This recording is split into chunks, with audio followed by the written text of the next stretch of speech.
Badan Pusat Statistik BPS akan melakukan sensus pertanian (ST) pada tahun 2023 untuk memetakan masalah pertanian dan pangan nasional. Sensus yang digelar setiap 10 tahun sekali ini diharapkan juga dapat menjawab tantangan isu global dan tantangan seputar masalah pangan.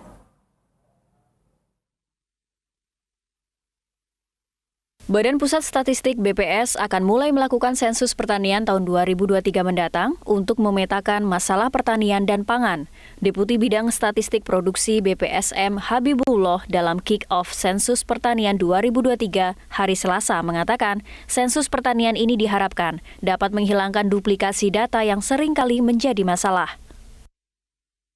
Dan data untuk pembuatan keputusan berbasis bukti. Harapannya hasil ST ini dapat digunakan oleh kementerian dan lembaga maupun berbagai stakeholders lainnya untuk memanfaatkan data ST ini dalam transformasi pertanian dan pangan. Sensus pertanian juga diharapkan dapat menjawab isu global seperti ketahanan pangan, kualitas dan keamanan pangan, serta keberlanjutan dan tantangan nasional seputar pangan. Transformasi sistem pertanian menurut Habibullah sangat dibutuhkan sebagai kunci dalam menjawab isu pangan. Melakukan ada namanya Agriculture Integrated Survey yang nanti paketnya per 3 tahun akan berubah disesuaikan dengan kebutuhan data yang ada. Nah, isu pertanian nasional adalah pertama adalah pengetahuan dan adopsi teknologi yang masih rendah. Kedua, tekanan permintaan pangan domestik terus meningkat. Tiga adalah dukungan sarana dan prasarana produksi belum optimal, lemahnya implementasi food losses dan wastage management. Dan kedua adalah prevalensi stunting dan gizi buruk masih relatif tinggi di sejumlah wilayah. Dalam kesempatan yang sama, Ketua Forum Masyarakat Statistik atau FMS, Bustanul Arifin berharap akan ada regenerasi petani dari kalangan generasi milenial, terutama untuk tanaman pangan yang dibutuhkan masyarakat Indonesia. Bustanul menilai kebanyakan anak muda yang terjun ke dunia pertanian lebih tertarik ke subsektor hortikultura, sayur, obat, dan buah dibanding tanaman pangan seperti padi dan jagung. Peternak yang paling banyak. Peternak itu jumlahnya 13,5 juta rumah tangga. Ya, petani taman pangan cuma 13,1. Peternak yang paling banyak, saya juga kaget. Horti, dan dugaan saya Horti 2023 ini bisa naik. Dugaan saya, karena anak muda masuknya ke Horti. Ya, tanaman kehutanan 5,4 juta. Dan seterusnya yang kecil-kecil, pembudidaya ikan, kehutanan lainnya.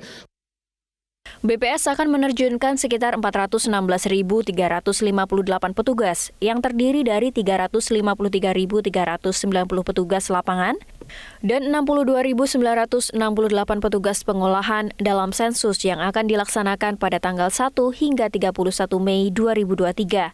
Sensus pertanian 2023 akan mendata jumlah petani di Indonesia beserta usianya dan juga menghitung seberapa banyak regenerasi petani yang terjadi secara nasional. Data ini akan mengungkapkan seberapa rentan Indonesia terhadap isu aging farmers yang menjadi isu pertanian secara global. Selain itu, sensus pertanian 2023 akan memperbarui sistem pendataan petani skala kecil atau biasa disebut petani gurem yang sudah ada sebelumnya. Bila sebelumnya pendataan hanya diukur dari kepemilikan luas lahan 0,5 hektar, kini menjadi lebih luas, mencakup aset ternak hingga pendapatan petani skala kecil. Tim Liputan MGN. Pemirsa, daya tarik tanaman hias tak pernah lekang di telan zaman. Di masa pandemi COVID-19, permintaan tanaman hias terus meningkat. Bahkan pasar ekspor tanaman hias Indonesia kini bersaing ketat dengan Thailand.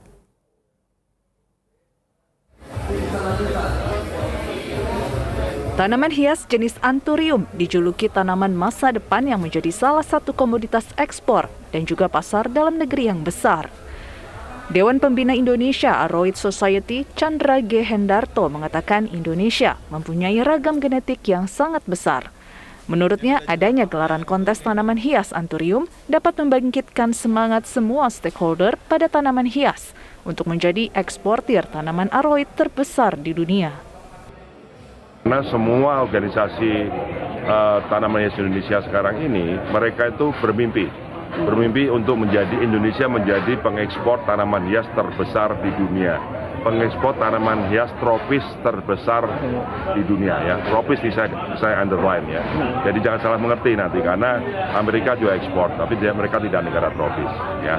Nah, saingan kita yang terdekat adalah Thailand. Jadi prospeknya sangat baik lah untuk ekspor ya.